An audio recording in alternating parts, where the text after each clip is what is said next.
उसका मन धीरे धीरे कुसंग की ओर लुढ़क जाता है और कुसंग में जाकर के महान बनने योग्य आत्मा भी पतन के कुएं में गिर जाती है। जिनको आप सूरदास कहते हो, जो इतना बड़ा महाकवि था, 1.25 लाख पदों की रचना की, आपको अगर एक छंद रचना हो तो दिन भर कलम कॉपी लेकर बैठे रहोगे, जोड़ घटाना लगाते रहोगे, कौन सी लाइन जोड़ो। और सूरदास जो अंधा था, लिखना आता ही नहीं था, क्योंकि अंधा हो गया। हो थोड़े गया, वो खुद ही अंधे बने थे, अपनी आंखों में गरम गरम सूजा भोंक लिया था और अंधे हो गए थे। सूरदास कहते थे आंखों के कारण मन ज्यादा चंचल है, इसलिए आंखें फोड़ लूंगा तो मन ठीक रहेगा। लेकिन याद रखना, मन चंचल है इसलिए आंखें गलत दृष्टि रखती हैं। जिसका मन स्वच्छ हो जाता है, यही आंखें देखने का ढंग बदल देती है। इसलिए आंखें फोड़ने की जरूरत नहीं है, मन को संभालने की जरूरत है। आपकी कोई इंद्रियां स्वतंत्र नहीं है, आपके मन के अनुसार इंद्रियां चलती है। याद रखना, ये आपकी इंद्रियां, मन प्रेरणा देता है कि इधर देखो, तभी आंख उधर देखती है। और मन जब कह देता नहीं देखना, तो आंख बंद भी हो जाती। मन आजाद, और मन भी आजाद नहीं है, मन को प्रेरणा अंदर से आत्मा दे देती है। कभी कभी आप कहते ना कि हम उनके बारे में मन से सोचेंगे ही नहीं, हमारी आत्मा नहीं गंवारा करती, तो आप मन से सोचना भी बंद कर देते। मन का कंट्रोल आत्मा के पास से और इंद्रियों का कंट्रोल मन के पास से, और आत्मा का कंट्रोल किसके पास से? तुम स्वयं आत्मा हो। और आत्मा को परमात्मा भी कितने, उपनिषद के ऋषियों ने कहा है, ये आत्मा जब दिव्यता को प्राप्त होता है, सभ्यता, शालीनता और सुसंस्कार से सुसज्जित हो जाता है, तो ये आत्मा परमात्मा की डिग्री को पा जाता है। इसलिए कभी कभी आपको लोग कहते हैं कि ये आदमी तो बिल्कुल भगवान जैसा है, और कभी कभी लोग कहते हैं अरे ये स्त्री तो पूरा देवी ही है। और कभी कभी तुम कहते हो हमारा छोटा भाई बिल्कुल लक्ष्मण जैसा है, उसके लक्षण दिखाई देते हैं। पशुओं ने विरोध किया कि ये मनुष्य पशुओं की श्रेणी में बैठने लायक नहीं। पशु पक्षियों ने और कीड़े मकोड़े ने जितना गलत काम नहीं किया है, उससे कई गुना ज्यादा मनुष्य से गलत काम हो चुके हैं। और मनुष्य कितना विचित्र प्राणी है, तुम बीड़ी छुड़वा दो, तम्बाकू खाना शुरू कर देता है। और तम्बाकू के पीछे पड़ जाओ तो तम्बाकू छोड़ देगा तो इलायची चबाना शुरू कर देगा, तो इलायची छोड़ देगा तो लौंग खाना शुरू कर देगा, तो लौंग छुड़वा दोगे तो रजनीगंधा ढूंढ लाएगा, और रजनीगंधा छुड़वाओगे अगर तो फिर भांग खाना शुरू कर देगा। कितना बुद्धिमान प्राणी है ये, कितने नशा की खोज किया है। छोटे से छोटे नशा, बड़े से बड़े नशा, सस्ते से सस्ते नशा, महंगे से महंगे नशा, कुछ आर्टिफिशियल नशा और कुछ नेचुरल नशा। आदमी हमेशा नशा में रहता है, इसलिए आदमी की दुर्दशा रहती है। जिस दिन सारा नशा उतर जाएगा, उसी दिन दुर्दशा नहीं होगी, आपकी दशा और दिशा दोनों ठीक हो जाएगी। आप कितना अच्छा करें, लेकिन फिर भी लोग आप में कमियां निकाल लेंगे, अच्छाई तो पकड़ेंगे नहीं, और आपकी कमी ढूंढ करके उसकी चर्चा करेंगे। आप कितनी मेहनत करें, लोग कहेंगे उनकी गर्ज है तब तो मेहनत करते हैं, ये नहीं कहेंगे बड़ा मेहनती है, धन्यवाद है। और आप यदि किसी दिन भोजन न खाएं, लोग कहते हैं आज कुछ नाराज है इसलिए खाई नहीं, और किसी रोज 3 बार खा लें तो कहते अरे पूरा भुखमरा है, पेट्टू है, जब देखो तो खाते ही। यदि ज्यादा बोलो तो लोग कहते हैं बड़ा बाचाल है, बहुत कम बोलो तो कहते हैं पूरा गूंगा है, बोले नहीं आवत है क्या। तुमको मध्यम रास्ता चुनना पड़ेगा। महात्मा बुद्ध ने 12 वर्ष तक भोजन त्याग कर दिया था। स्वामी महावीर भगवान जैन धर्म के 24वें तीर्थंकर ने भी 12 वर्ष भोजन नहीं लिया था। कुछ फल फूल खा लेते हुए 12 वर्ष, और 12 वर्ष भोजन न लेने का परिणाम यह हुआ इतना बड़ा भगवान बुद्ध ज्ञानी संत बहुत बीमार हो गए, अंदर से आते सूख गई, शरीर कमजोर हो गया। गया जी में सीढ़ियां उतर रहे थे, लड़खड़ा कर गिर पड़े और उन्होंने उस समय कहा था अब मैं मर जाऊंगा, अब ज्यादा जीऊंगा नहीं, शरीर में शक्ति नहीं। और उसके बाद एक स्त्री आई, उसका नाम सुजाता था, उसने खीर बनाकर उनको दिया और बुद्ध ने खीर खा लिया, और उस खीर को खाने के बाद तबीयत बिगड़ी, फिर बुद्ध का शरीर शांत हो गया। ये छोटी सी बात है। महात्मा बुद्ध ने फिर कहा था कि मध्यम मार्ग ही साधना का मार्ग है, एकदम भोजन छोड़ना भी साधना नहीं है, और बहुत भोजन खाना भी साधना नहीं है, और व्रत रहने के बाद खीर खाना भी गलत है। व्रत रहने के बाद आपको जल पीना चाहिए, और जल के बाद फलों का रस पीना चाहिए, और रस के बाद फिर पतली पतली मूंग की खिचड़ी खाना चाहिए, और धीरे धीरे आपको भोजन ग्रहण करना चाहिए 5-6 दिनों के बाद, क्योंकि आंतें सूख चुकी हैं, आंतों ने कार्य करना लगभग बंद कर दिया है, अब मृत्यु जैसी आंतों की हो चुकी है। व्रत के बाद एकदम हार्ड भोजन मत लीजिए, थोड़ा हल्का भोजन लीजिए, रस ले लीजिए फलों का। लेकिन बड़ी मजे की बात है, बुद्ध जैसे भगवान भी 12 साल व्रत रहकर एकदम खीर खा लेते हो, तबीयत बिगड़ जाता। जीवन एक बहुत बड़ा विज्ञान है, शरीर भी बहुत बड़ा विज्ञान है, और मन भी बड़ा भारी मनोविज्ञान है।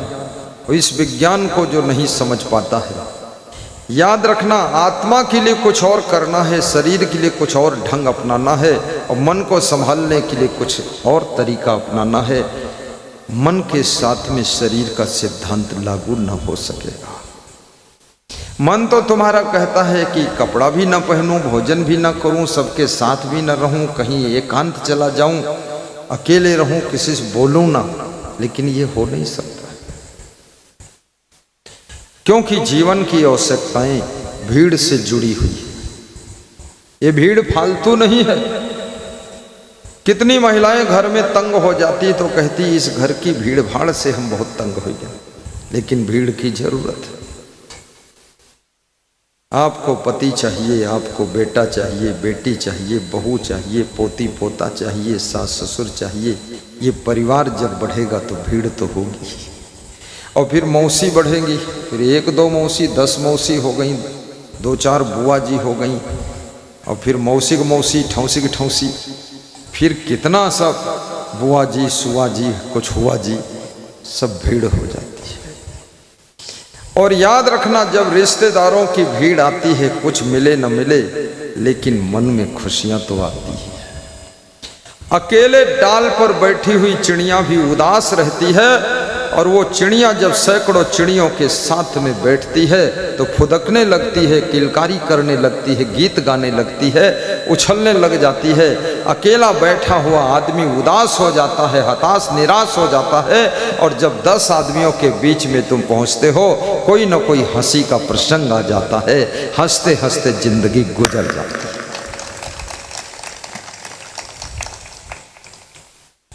बिल्कुल अकेले रहने वाले लोग रुग्ण हो जाते हैं, उनका शरीर भी रोगी हो जाता है, और काम को बंद करने वाले लोग बहुत जल्दी बीमार होकर मर जाते हैं। इसलिए जब तक जीवन है तब तक कुछ कर्म करते रहो, खाली मत बैठो, बुढ़ापे में भी कुछ काम करते रहो। बचपन में मैं देखता था बूढ़े लोग रस्सी बटते रहते थे। आजकल तो रस्सियां भी एक से एक रेडीमेड आ रही है, मशीनें रस्सी बट के भेज रही, रस्सी बटने का काम खत्म। बुजुर्ग लोगों को मैं देखता था मूंज कूटते रहते थे, अब तो बुजुर्ग लोग खुद ही कूटे जाते हैं। मूंज कुटाई बंद होने, कुटाई शुरू। और आज के 50 वर्ष पहले मैं देखता था गांव के लोग एक दूसरे की चिंता रखते थे और कहते थे आज चलो हमारे घर भोजन करो। दूसरे के मेहमानों को भी बुलाने आ जाते थे कि चलो एक टाइम हमारे यहाँ भोजन करना, भाई इनके दामाद हो तो हमारे भी दामाद हो। लेकिन धीरे धीरे संवेदना समाप्त हो रही, प्रेम कम हो रहा है, और जितना ज्यादा प्रेम संकुचित होता चला जाएगा उतना ज्यादा तुम्हारी खुशियां भी सिकुड़ती चली जाएंगी। प्रेम का जितना अधिक विस्तार होगा उतना अधिक तुम्हारी खुशियों का फैलाव होगा।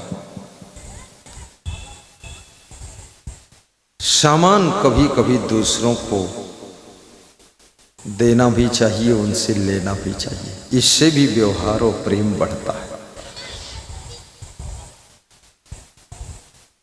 कुछ दूसरों से मांग लो, इससे अहंकार गिर जाता है। कुछ दूसरों को दे दो, इससे आपके भीतर उदारता बढ़ती है कि हम भी देंगे कुछ। किसी गांव में, गुजरात में, पादरा तालुका में किसी गृहस्थ ने आश्रम बनाया। तो जिस गांव में आश्रम था उस गांव के लोग चुपके से आश्रम में कुछ कुछ चोरी कर लेते थे। सीमेंट चुरा ले गए, छड़ चुरा ले गए, गिट्टी मोरंग उठा ले गए, जो पाते थे उठा ले जाते थे। तो उस आश्रम का जो मेन मुखिया था, पटेल था, बूढ़ा था, उसने अपने बेटे से कहा ये चोरी बंद नहीं होगी, एक काम करो, आश्रम में 10 बीघे जमीन है तो 2 बीघे सब्जी बो दीजिए। सब्जी बो दिया। सब्जी जब तैयार हुई तो कहा कि गांव में डुग्गी बजा दीजिए, ढोल बजवा के बोल दो जिसको सब्जी जरूरत हो निःशुल्क सब्जी आश्रम से मिलेगी और सब लोग सब्जी ले जाएं, रोज ले जाएं, एकदम नोचने बांधने की जरूरत नहीं, रोज ले जाओ। अपने बेटे से कहा सब्जी तोड़कर सड़क किनारे दूर तक ढेर लगा दो, जिसको जितनी जरूरत हो उतनी ले जाए। गांव के लोग सब्जी रोज ले जाते थे, खुश हो गए। 3 महीने सब्जी ले गए और 3 महीने फिर चोरी नहीं हुई। तो उस बूढ़े पटेल ने अपने बेटे से कहा देखो आखिर ये चोरी करते हैं, बिना चोरी ही कुछ दे दो तो चोरी नहीं करेंगे और खुश भी रहेंगे, ये मजदूरी करेंगे। पूरे गांव के लोग आकर आश्रम में सेवा करने लगे और सब्जी लेकर जाते थे। लेन देन का संसार है, अगर तुम कुछ दोगे नहीं तो याद रखना शांति से जी न सकोगे, इसलिए थोड़ा देना भी सीखो, बांटना भी सीखो, तो आराम से जिंदगी जीने का फार्मूला सीख जाओगे। लेन देन करो, लेन देन सीखना जरूरी है। छत्तीसगढ़ में एक सज्जन ने किराना की दुकान खोला, बहुत बड़ी दुकान थी।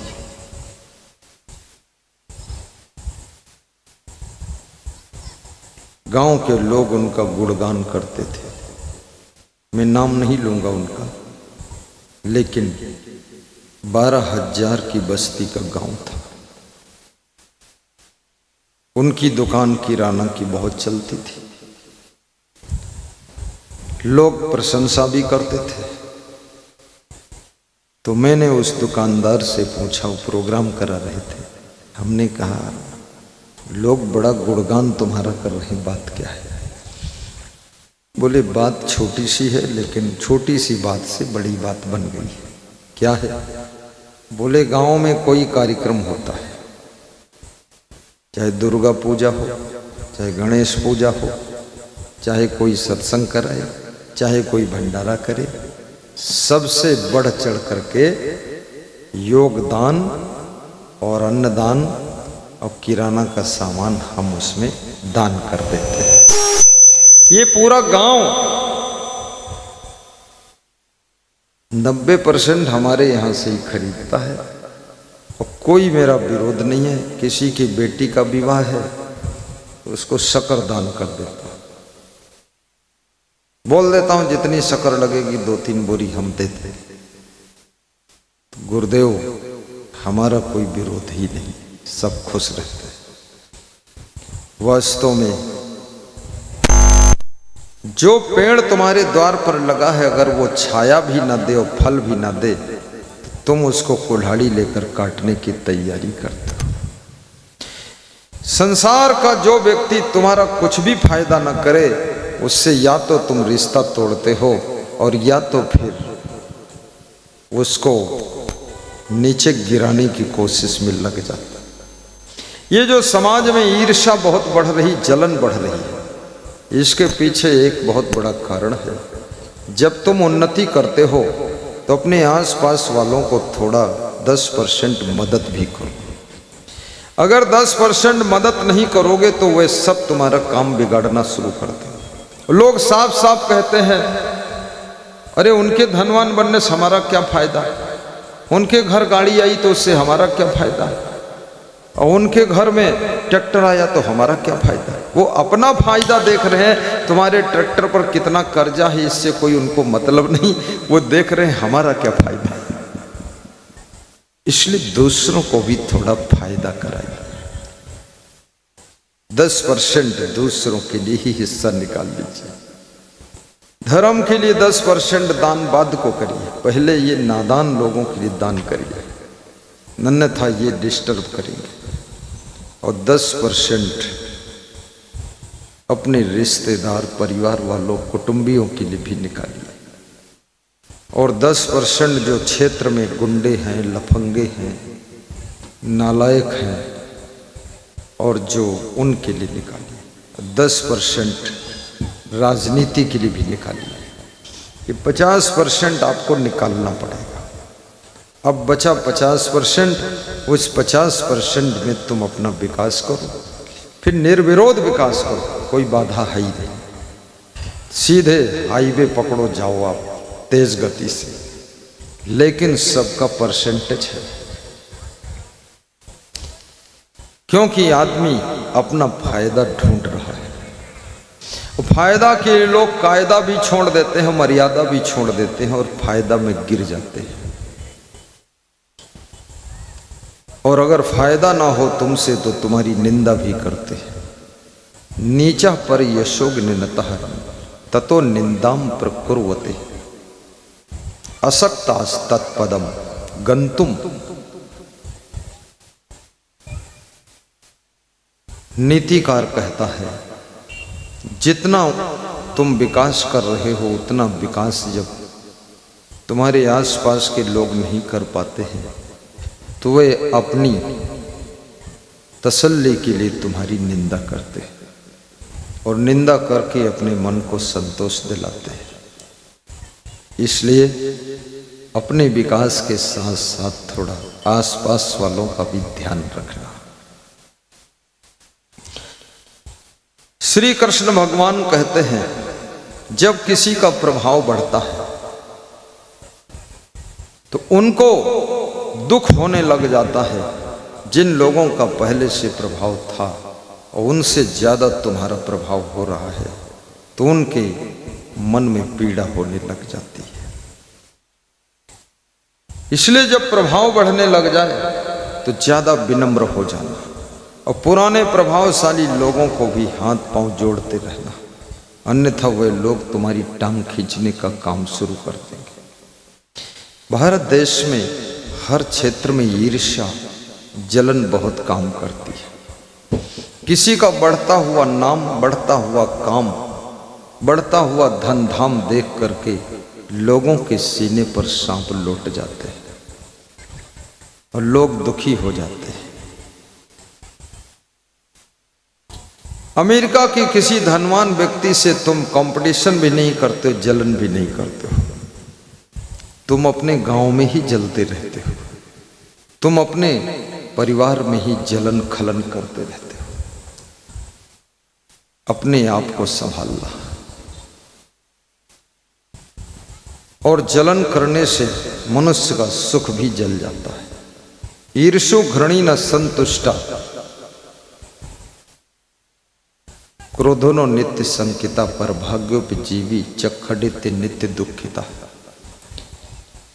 विदुर जी कहते हैं, जो ईर्ष्या करता है और जो घृणा करता है, किसी को कमजोर समझकर और किसी को साधारण समझकर उनसे जो घृणा करता है, घृणा भरे हृदय में प्रेम की मृत्यु हो जाती है। और जहाँ प्रेम मर जाता है वहाँ सुख भी मर जाता है, वहाँ दुख रहता है। न संतुष्टा, और जो लोग कभी संतुष्ट नहीं होते, हमेशा असंतुष्ट रहते। कितने लोगों को आपने हंसते हुए नहीं देखा होगा, खुश नहीं देखा होगा, क्योंकि वे संतुष्ट नहीं। तुम कितना ही अच्छा करो लेकिन सब लोग तुमको अच्छा नहीं कहेंगे, और कितना ही तुम गलत करो सब लोग तुमको गलत नहीं कहेंगे। कुछ लोगों को गलत ही पसंद है। अगर तुम शराब पीते हो तो शराबी लोग तुम्हारा गुणगान करेंगे, बहुत अच्छा शराबी है, पीता भी और पिलाता भी है। और यदि तुम अंडा भी न खाओ, कुछ भी न खाओ, लोग कहते हैं ये आदमी कोई काम का नहीं, ये बेकार हो गया। अरे ये तो गुरु उरुक चक्कर में पड़ गया, सब छोड़ दिए, पहले ठीक रहे, पहले हमहू को अंडा खावत रहे, खुदो खाते रहे। गलत करने वालों का भी लोग साथ देते हैं संसार में, और अच्छा करने वालों का भी विरोध करते हैं लोग संसार में। कई गांवों में सत्संग होता है तो सत्संग के विरोध में भी चुपके दो चार लोग काम करते रहते हैं। कहीं खेत नहीं देंगे सत्संग कराने के लिए, पड़ा है खाली पड़ा, कहेंगे इसमें हम कुछ बोएंगे, हम देंगे, बोएंगे कुछ नहीं। अगर बो भी दिया तो उसमें घास बोया है, वो सनई बोया है कि इसको जोतेंगे फिर, और इसलिए बोया है कि तुम्हारा सत्संग ना हो पाए। शुभ कार्यों में सहयोग कीजिए, और कोई अशुभ कार्य कर रहा है उससे थोड़ा दूर रहिए।